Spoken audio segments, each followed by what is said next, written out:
Beautiful. What's up, dude? Thanks for coming in the studio today. It's nice to see you. You were here 30 minutes early, bro. That never happens with fighters.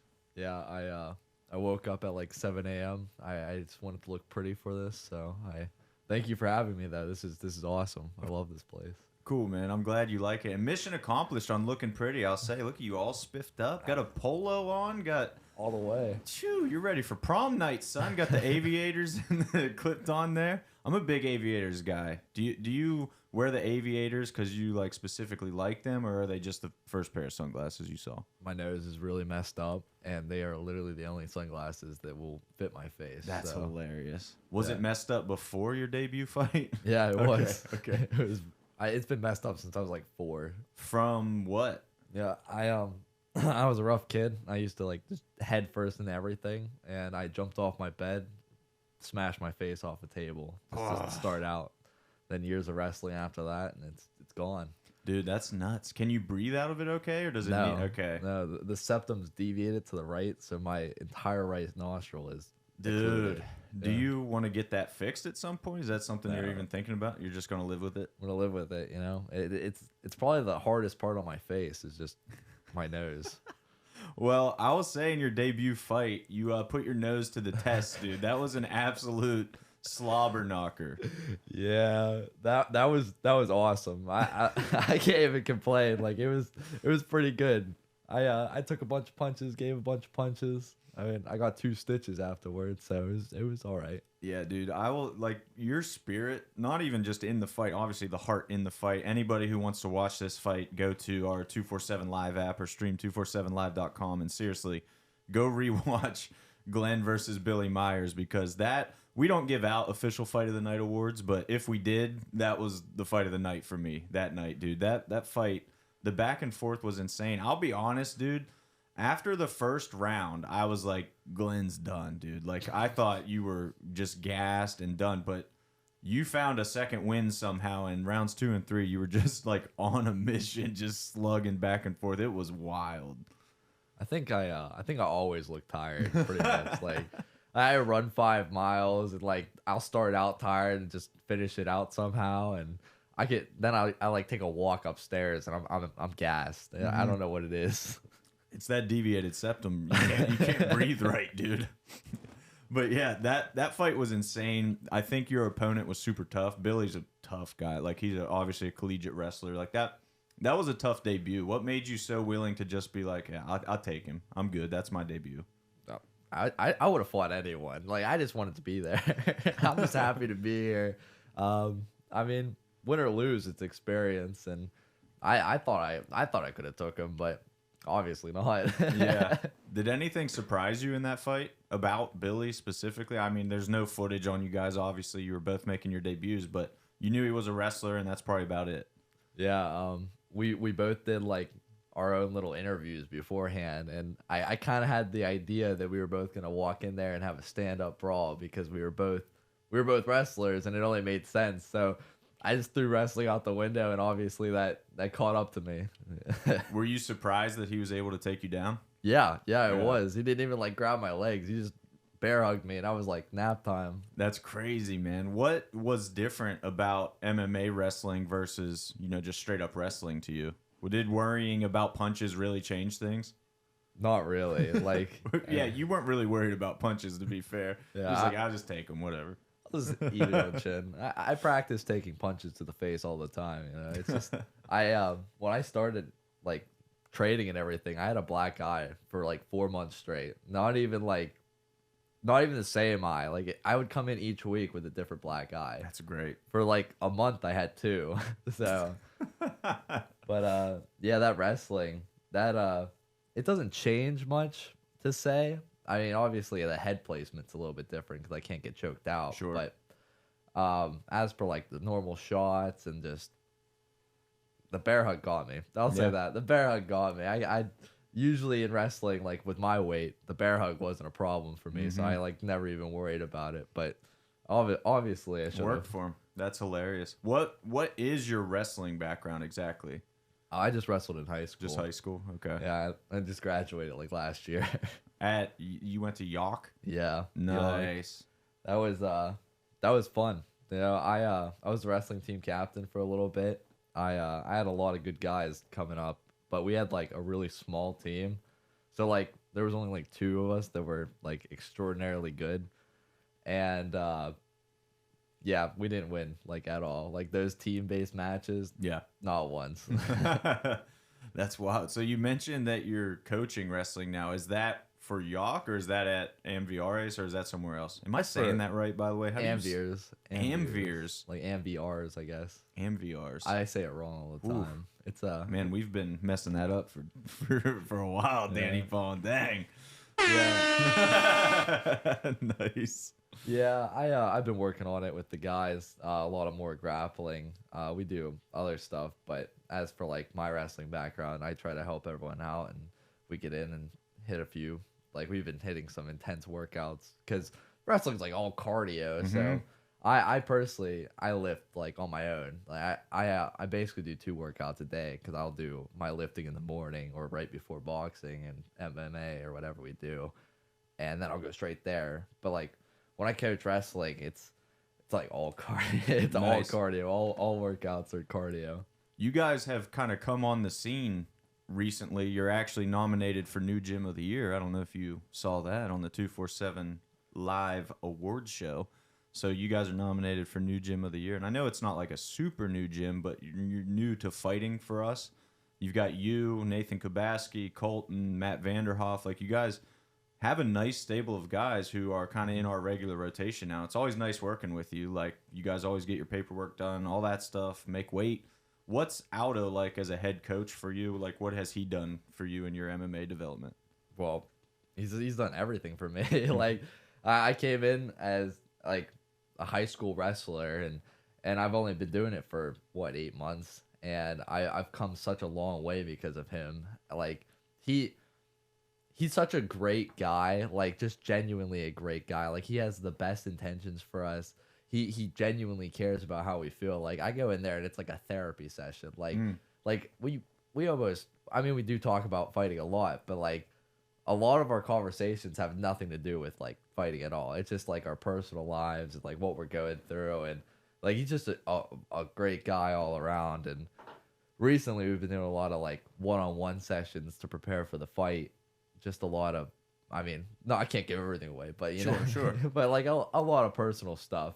So he's wonderful, and he definitely puts us through the ringer. A lot of tough practices. He gets like maniacal whenever he gets his like bad workouts for us. Like, Okay. He'll like have this devious laugh to him, and it just Oh, nice. I just get scared every time. He's been awesome, and I definitely would echo everything you just said. Just in my brief interactions with him, he's super pleasant. He's just like a pleasant guy. He's nice to be around, always super gracious and thankful for everything. And like I said, you guys take tough fights, bro. Like we know when we give, I don't know, like Danny Palm, can you remember a time Aldo ever turned down an opponent? I don't think he does. No, it's almost like every single time. It's like, yep. Yeah, he's like, my guy will be ready, don't worry. And it's like, you guys are always ready. He gets you guys, you know, whipped into shape and ready to roll regardless of, I mean, like Vanderhoff stepped up and fought Flannery. Nobody wants to fight Julian Flannery. Like, make that clear. Vanderhoff never blinked an eye about it. Like, anybody that we ask Aldo, like, we got this matchup, he's like, we're good for that. And sometimes it's surprising. Like Billy Myers, for instance. I'm like, dude, that's a tough debut for, you know, anybody. But you stepped up and, like I said, fight of the night. So clearly it worked out for you guys. Yeah, I feel like we're always prepared to fight. Like a lot of the guys in the gym just want to fight. Like we're just like, if I didn't have this fight lined up and they were like, you're gonna fight next week, I'd be like, oh, okay, I'm in. It wouldn't even matter like who I was fighting. Like I would just go get beat up by like some pro if I could. But Matt's That's a great bold guy strategy, too. Cotton. Just go get beat up by a pro. I don't know about that. Enough brain. I could just take enough brain damage already. So, but Matt's a great guy. He's been helping me train a lot recently. Like Nice. Also, a lot of the guys just step up for each other. I forgot the conversation already. It's Yeah. all right. It happens. It's that brain damage. It's what you Catching get. up to It's me. what you get for taking all these punches. But Matt interests me a lot because I think he looked much better in his second fight against Dakota for sure. I mean, the Julian fight, he never had a chance to really show anything. I'm intrigued by like what his skill set actually is, because I feel like we still don't have a full gauge of what he can do. Like, what have you seen from Matt? How would you describe his fighting style? What's he really good at? Matt, oh man, he's a good all-around fighter. Like with when I go with him, we practice a lot of grappling just because I try to show him as much as possible. So like even me, honestly, I can't gauge everything that he does because I've seen him head kick a dude like in sparring and like almost knock him out. Like the dude just collapsed, and the guy's like 6'4" that he head kicked. That's a good guy. Like just going against him's hard all the time. I think he was like 2 weeks of my black eyes when I started. Nice.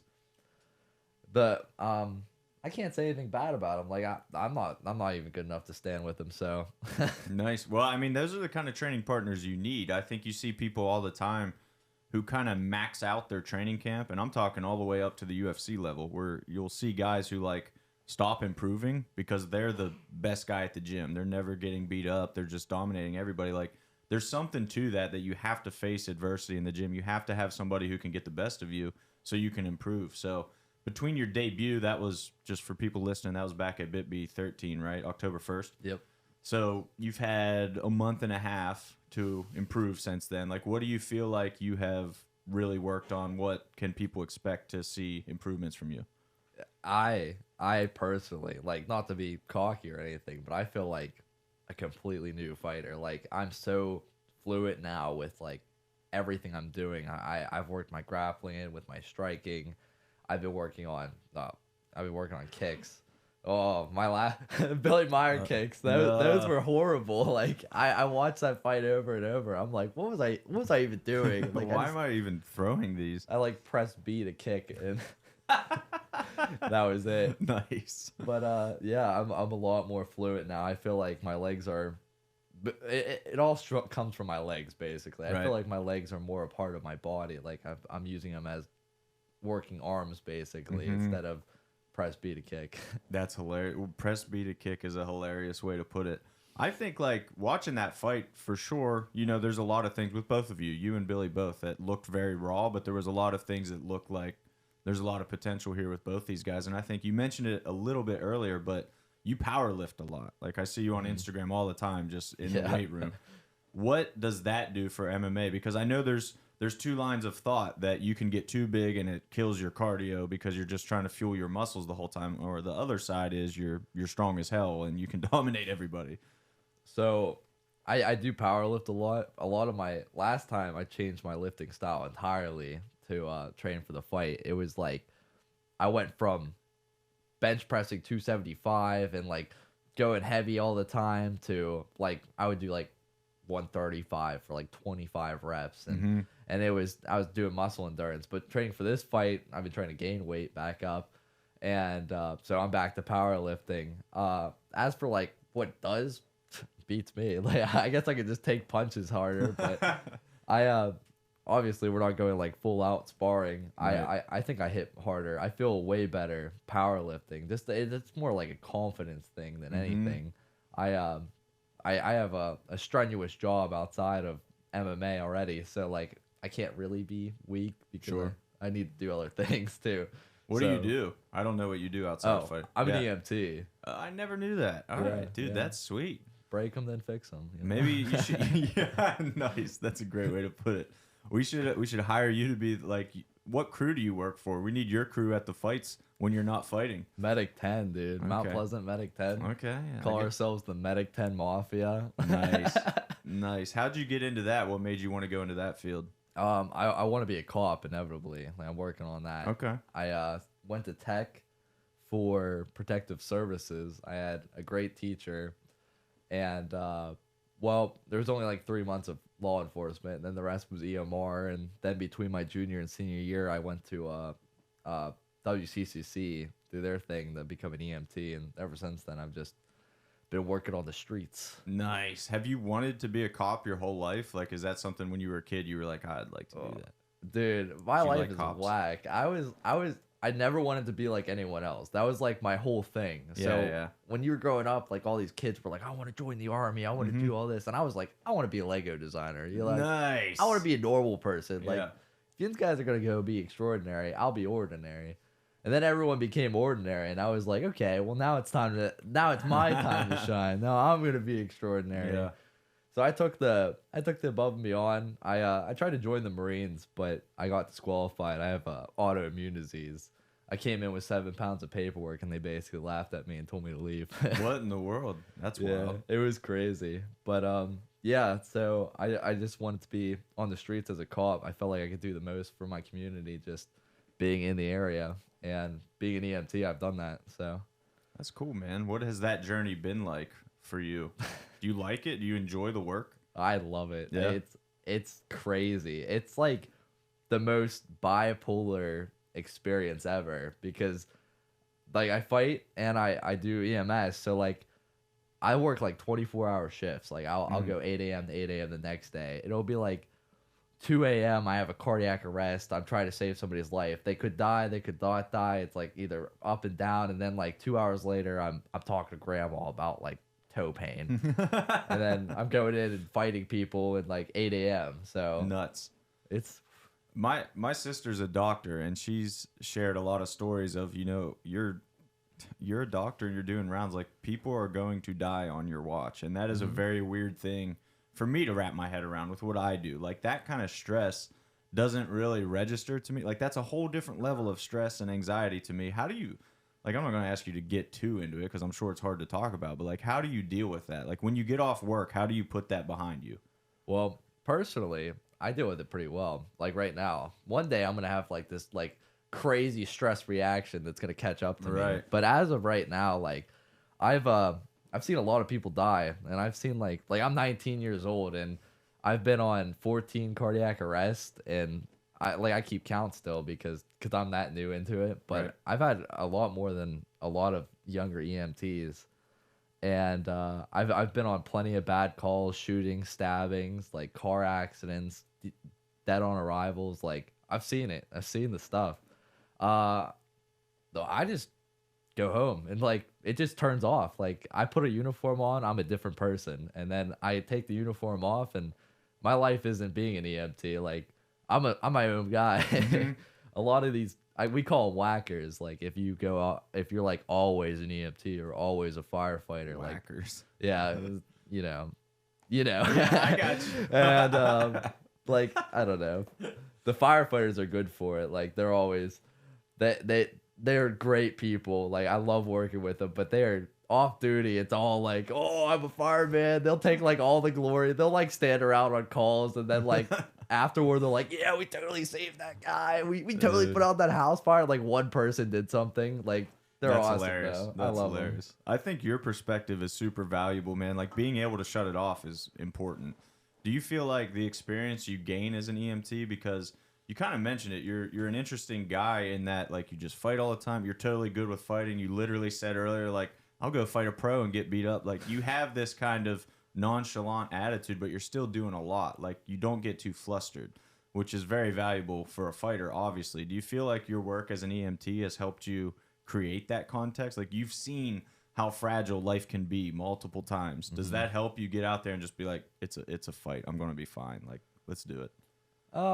I think it helps with stressful situations. Like I've seen like the worst, and I've had to make decisions at the worst moments. Like these are like life or death. Like the other day we were working a cardiac arrest. My partner was touching like his knees were touching the patient, and we were just about to shock him. And like if you shock somebody while your knees are touching them, you could die. Like your heart just stops. Yeah, right. Yeah. So I like yanked him off and threw him on the floor, which was crude to say the least, but I saved his life.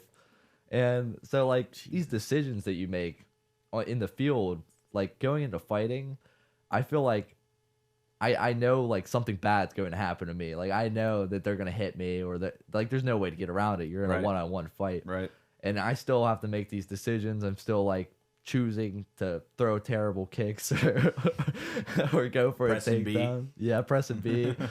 But yeah, I think it helps a lot. And especially like when I coach, like it helps coordinate everything a lot. I like it. So yeah. That makes perfect sense, man. Is that why they say clear before they shock somebody? Is that to Yeah. make sure? No, is it? I never thought about that. Like, I'm clear. You're clear. I've seen it a billion times in movies and shows where they say clear and then shock them, but I never considered that's why they say it, to make sure nobody's touching. Yeah, that's makes crazy. sense. Dude, never once in my life did I consider, like, if you're touching the person getting shocked, you are also going to get shocked, and it's going to send your healthy heart. It's going to dead it. Yeah. Dang, that's terrifying. What did he say after you pulled him off? Did he thank you? Yeah, he thanked me. He goes, I didn't realize I was touching him. Dude, that's like a vital. I didn't realize that I almost just died. That's a vital mistake to make. Yeah. Unreal, dude. So, for your MMA background specifically, did you always like UFC and stuff growing up? Were you always a fan of the sport, or what brought you to actually fighting? I'm terrible at watching sports. Like, there's not an ounce of me that could be like, I'm gonna sit down and watch Monday Night Football, or like, I love like the clips, I guess, of MMA, but like, never once have I just been like, I think I'm gonna go buy the pay-per-view today. Like, That's crazy. You've never watched an event like start to finish? No, never. Dude, that's wild. I like. We had him at the gym one time, and like I brought a girl, and then we just like left. Like, I was like, I can't watch this. Like, I'm so tired. It was like 8 a.m. I like took her home, went back, slept. I can't do it. I don't know. I don't watch sports. I got into MMA because I thought it would help with like my cop stuff. So that's pretty much it. Dude, that's valuable. I wish more cops would train, for sure. And this is, this isn't my area of expertise at all, so I'm not going to talk too much about it, because plenty of guys have very intelligent conversations about this. But I strongly feel that every cop should train jiu-jitsu regularly. Yeah. Like, if you know jiu-jitsu, you can de-escalate situations in a healthy, non-lethal way so often. So that was kind of your mentality going in? Like, if I'm a cop, this is going to help me. That's literally why I started wrestling too. As soon as I decided I wanted to be a cop, I got into wrestling, and now I do this. It helps so much. Like, it helps with my stress. It helps with like my confidence. My confidence is the big thing, because when I was just bodybuilding, like, I was 200 pounds and like lifting a lot of weight. But like, if I got into a fight, what am I gonna do? Like, strangle them? Hug them? Just squeeze. I can't do anything. Yeah. It's hilarious how people think that they see these really jacked kind of bodybuilder type guys, and you just assume like, oh, that guy could kick my ass. But it's really the nerdy guy who's a black belt in jiu-jitsu that weighs 150 pounds that's going to mess you up. That's a crazy thought. I like, before I got into fighting, like, I was pretty confident. Like, I wasn't like confident in my fighting abilities, because I had an idea, like, seeing this stuff out in the real world, like what happens. But I hate when people are like confident when they shouldn't be. You know? Yeah. Like, I could beat up a lot of people now. Like, I'm pretty confident in that. But these guys will like come up and like push my buttons, and now that I know how to fight, I don't want to fight. Like, it's like knowing and not wanting to do. Exactly. Like, be a farmer, I don't know, warrior in a farm. Yeah. But it's just so annoying. It's like always this skinny guy that like smokes weed all the time. It's like, oh, I got you. You can't handle this. Thinks he's Sugar Sean O'Malley or something. Yeah. It's funny to me because I heard I think it was a Forrest Griffin quote way back in the day. And if you don't really watch UFC, you might not even know who Forrest Griffin is, and that would be wild. Do you know who Forrest Griffin is? No. Dude, I'm not even going to explain it. You have to Google that. Yeah. You have to Google Forrest Griffin after this podcast. That's amazing. But he had a quote of like, I'm not going to do something for free that I can get paid to do. Meaning he's not going to get in bar fight. Like, when I'm not getting paid to be in that ring, I'm not fighting anybody. Like, I have no desire to fight. And I see that with every fighter, like exactly what you just said. They're not the guys who are going to get into street fights. Like you said, people come up, push your butt. Oh, you're a fighter. I bet I could take you. Like, what do you have to prove? You know you can fight. When you know you can do something and you have that confidence, why do I have to prove it to Joe Smith at the corner bar? Like, what are you? Yeah, that's exactly right. Just that bangs, dude. Let's talk. All out. I want to talk about the bang addiction, because you pulled up in your car and had like an entire Sam's Club inventory of bang in your car. I don't think that many bangs is necessary in your car. I I drink about 6 bangs a day. Dude, stop. Dude. Straight up. Glenn, seriously, dude, you're gonna die. I think that's like 1,200 milligrams or something like that of caffeine a day. Oh my god! Hang on, this just turned into an episode of Intervention, not the Pittsburgh Combat Sports Podcast. Dude, I'm not a doctor, but I can tell you you gotta chill a little bit on that. My heart rate sits at like 40, and if I don't drink like this many bangs, like I might die from bradycardia at this point. What like, is your heart rate right now? My heart rate right now is 90, but I'm a Okay. little bit nervous. Okay.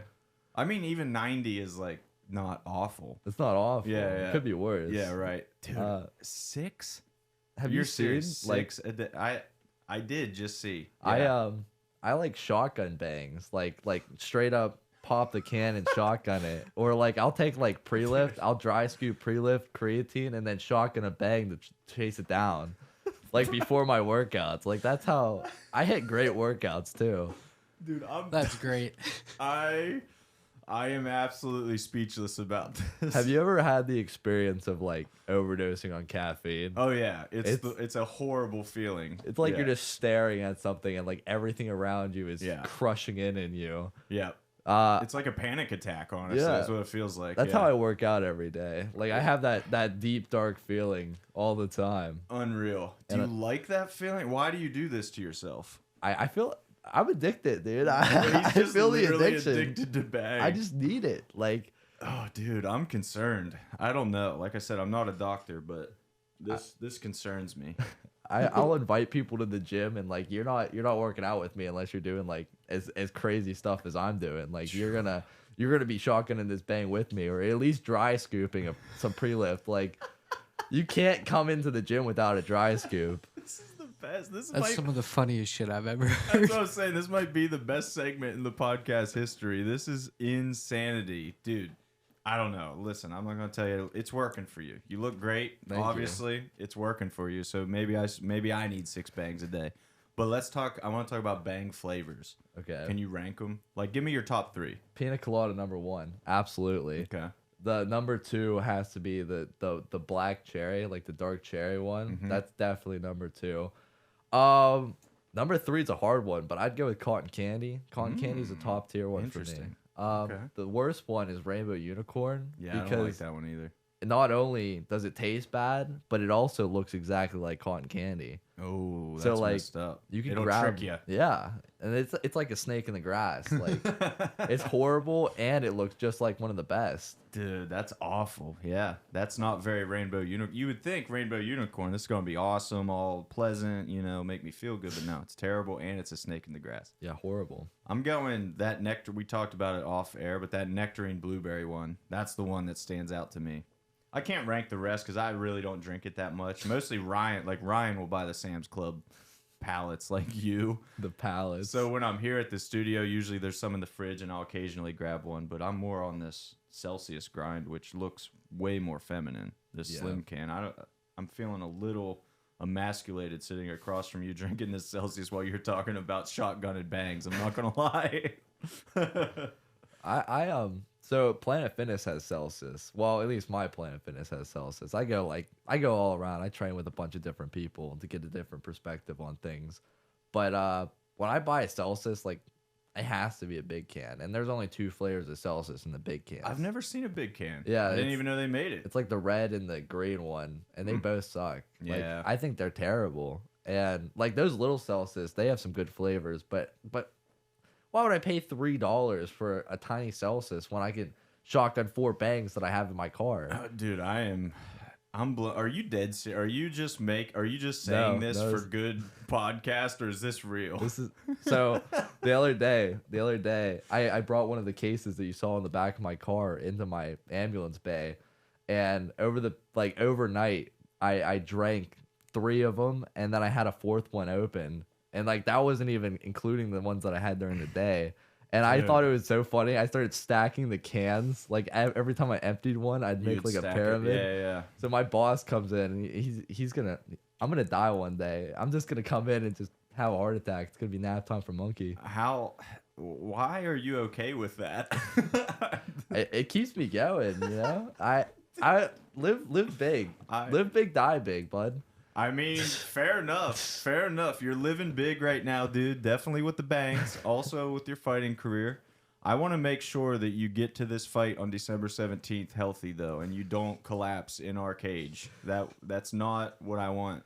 I'll make it another week. I'm sure Okay. I'll be fine. All right. You got a week. After the 17th, we'll have to have you back on to shotgun a bang on the show. 1,000%. You need to shotgun one on camera. Yeah. I make like those TikToks and so apparently shotgunning bangs is like against TikTok rules. Like, What? so you know, like the dry scoop challenge, it was like dangerous, even though I do it all the time. Sure. That's like bad news bears. Okay, so so shotgunning started, a bang is dangerous. yeah, they started shadow banning stuff. Well, I posted this one, and it was like that Harry Styles song where everyone was posting like pictures of the past. Okay. I've been shotgunning bangs since like junior year in high school. So I had all these videos of me like pre-football game shotgunning bangs, and I like let them up to like the whole way till now. And yeah, it got banned, but you can go on and watch it. Yeah, it got banned. So is this your thing? Like, do all your friends know you as like the bang guy? The energy drink guy. I don't keep it just to bang. I do a little bit of rain, a little bit of Red Bull, you know. Dude, what is bang number one though? If you were power ranking them, It's easiest to get, I guess. fair. Yeah, I'd say bang's top tier. Like my number one Ghost energy drinks. Dude, that Sour Patch Kids Ghost. Oh my god, it's so good. Mango's the best though. It's Mango, like I an never had all that one. around. That's like no matter what it is, if it's mango and an energy drink, it's top tier. Is that what I have right now? Nah, Mango passion fruit. passion fruit. Mango passion fruit. Have you ever had that G Fuel? That's the Crash Bandicoot. Yeah, I have. Yeah. The marketing was fun. I don't know. Like, you might be too young to have played. Did you No, play I Crash? played Okay. Crash. All right, sweet. Yeah, so the nostalgia was awesome. I'm like, oh, nice. Like Wumpa Fruit or whatever that shit's called. PewDiePie and G Fuel. Is that what it was? A collab? There was a PewDiePie G Fuel, and I had a fit where like I wouldn't buy G Fuel or like an energy drink unless it was a PewDiePie G Fuel. Okay. I did it because it was funny. Like I like That's great. had no other Right. intentions behind it. Right.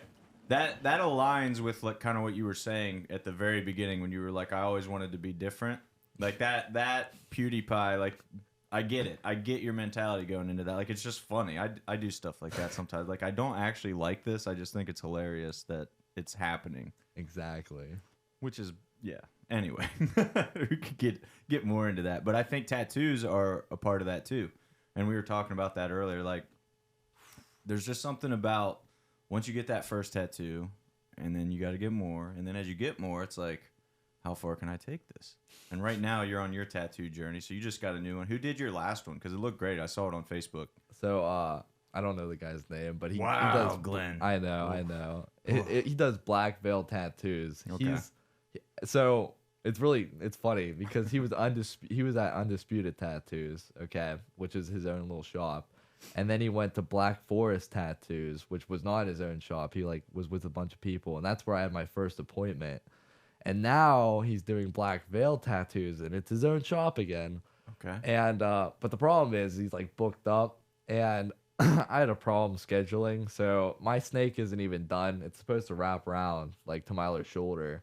And I have like a 1 hour appointment in January, a 1 hour appointment in February, That's crazy. and a 1 hour appointment in March. Oh man, that is wild that he's that good for him for being that busy. Like that's a great sign, obviously, for an artist. But that's tough. I have I'm working on a leg sleeve right now and have been for like a year. I've had probably 6 sessions so far, and like still probably have 6 to go until it's totally done. Like it is, and they're like 2-3 hour sessions. So I think one of them was even like 4 hours.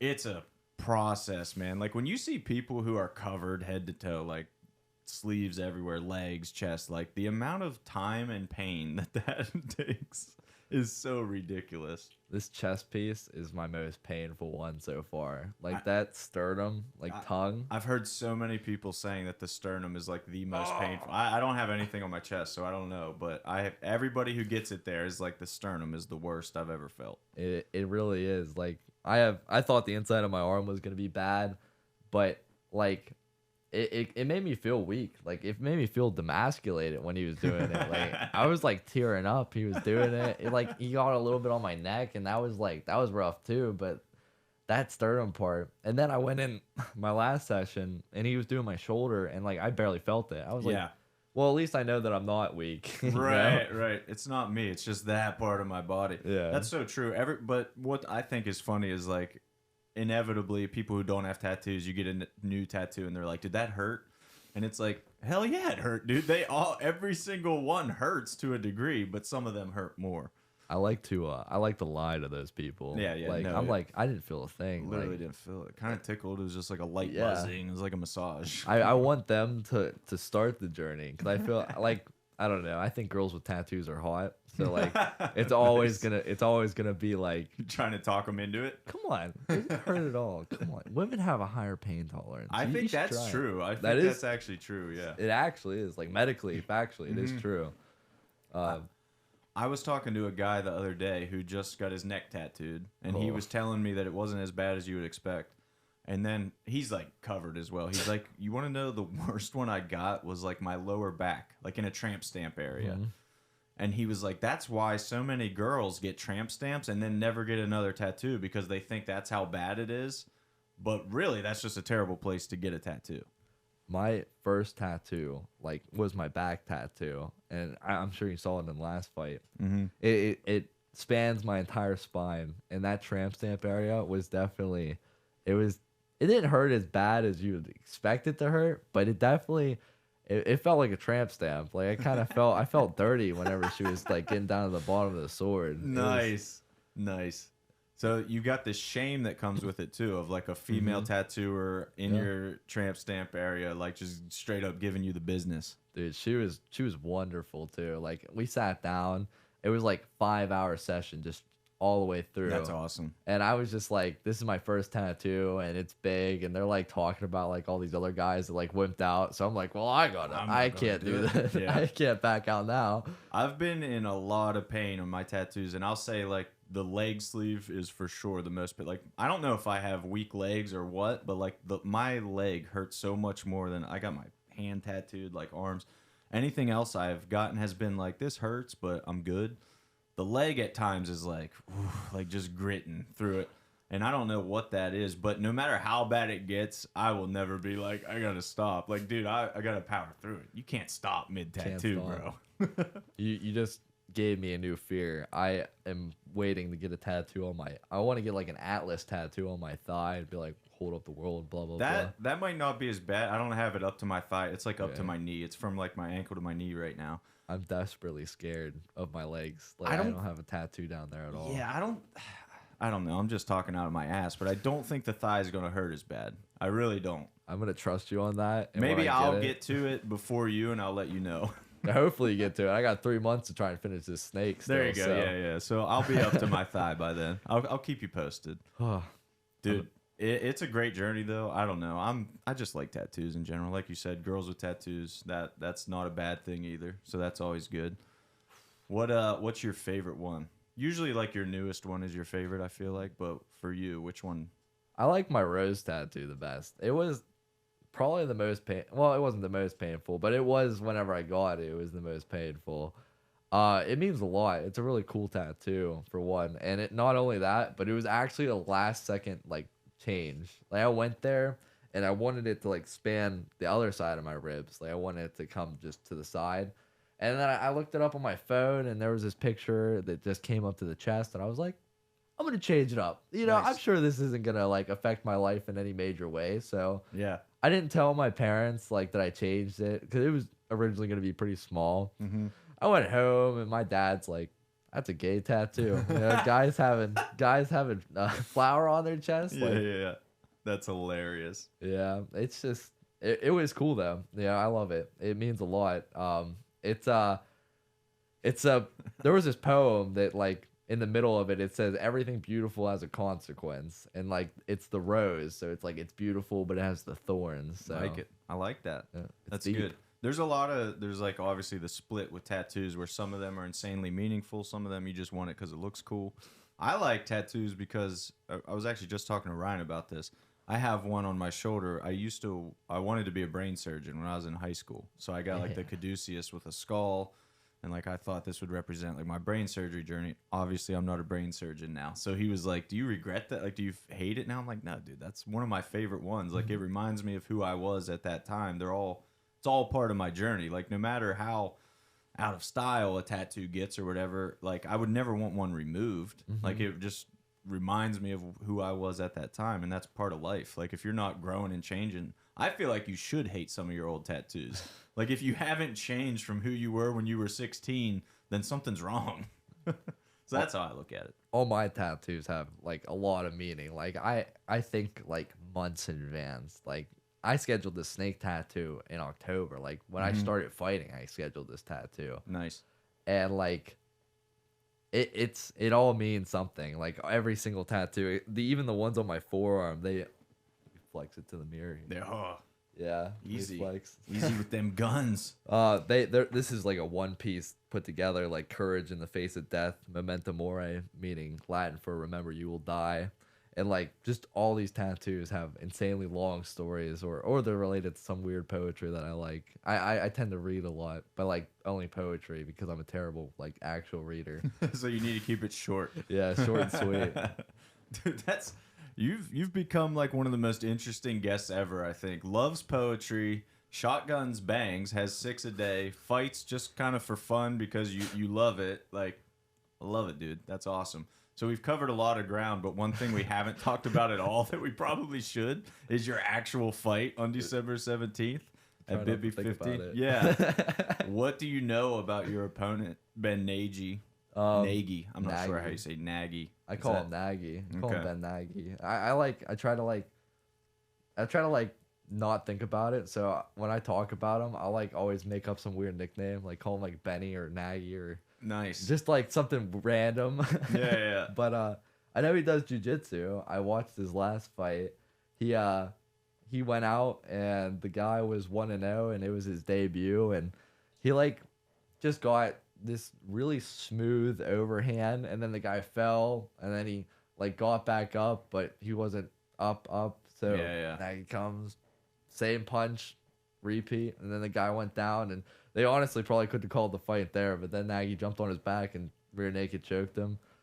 I like the attempt to kick. You know, it kind of looked like mine, not to talk trash, but it kind of looked like mine. I'm sure he's improved since then. Press B to kick just out of nowhere. Like he just threw this kick. It was cool. But it was cool. I liked watching it. All 27 seconds of the fight. Yeah, it was a short one for sure. But I know he does jujitsu, and that's about it. That's all I know about him. Right on. I try not. I was so worried about Billy that like I looked up everything about him. Like, right. But this time I don't want to get like, oh, this is gonna be a stand-up fight, and then I'm just gonna fight how I fight. You know. That seems like a good approach. And I'll say one thing you definitely have going.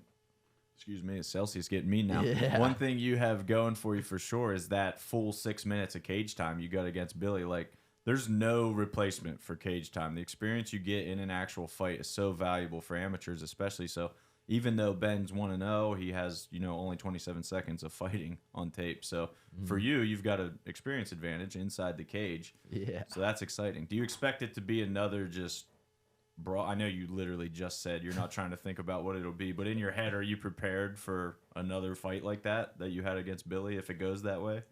I'm going to say this, and my coach is going to cringe really hard and like probably smack himself in the forehead right now, but I really enjoyed like the stitches. Like I like the like bloodied up moments. Like I kind of hope that he gets a few good ones on me because I really want I want to feel like I was there. I need the idea that I was there. I'm ready for a stand up brawl, slugfest, whatever it is. I love grappling as much as the next guy. Like grappling's wonderful, but what's there to show from that? Like a couple bruises on the thighs, like. I really want it, you know. I'm ready for anything. I'm pretty hyped now that you brought that up. This is it, dude. This is what happens when you shotgun 6 bags a day. Like, just punch me in the face. This has become like one of my favorite and most insane podcasts of all time.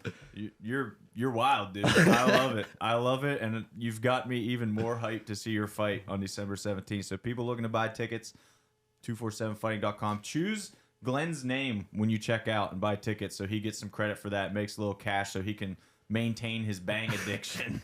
Because, dude, you've got to be spending like hundreds of dollars a week on energy drinks. I one time did the math on this. It was like $300 I would save if I didn't buy these bangs. A week or a month? It was like every paycheck. Like, okay. I get paid bi-weekly. So and every 2 weeks, $300.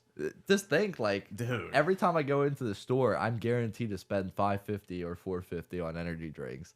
And I do that twice a day on duty. And off duty, like, I get off and I'm like, I'm gonna go buy a bang. I'm gonna go buy a Ghost energy drink. Like I don't know. I just need it. Like, do you get like excited to buy an energy drink?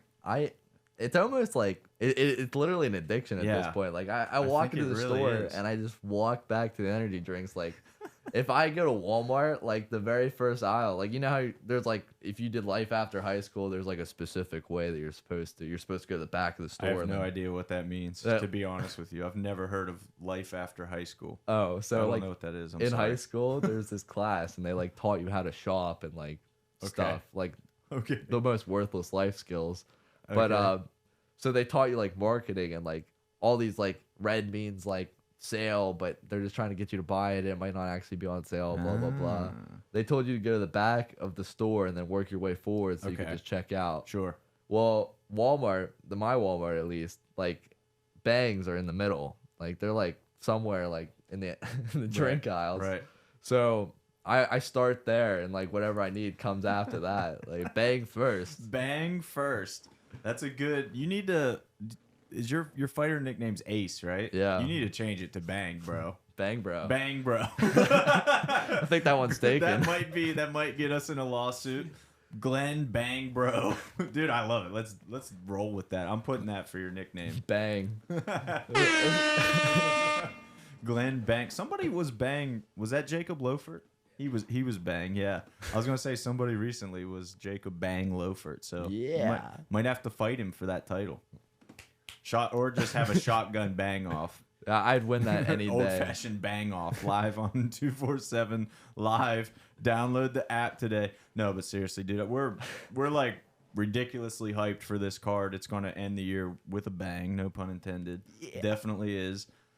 I am concerned for you, genuinely, but I think you also got it under control. You know, you seem to have your life in order. You seem to know what's best for you, so I'll let that be for now. But maybe a New Year's resolution should be like 4 bangs a day instead of 6. Man, reminds me of my therapist. This has become the Pittsburgh Therapy Podcast. But yeah, dude, thanks for coming in, man. I'm glad you like the studio. Love working with you and your whole team, like we said earlier. Looking forward to it, brother. Very excited. Very excited. Thanks for having me. Of course, dude.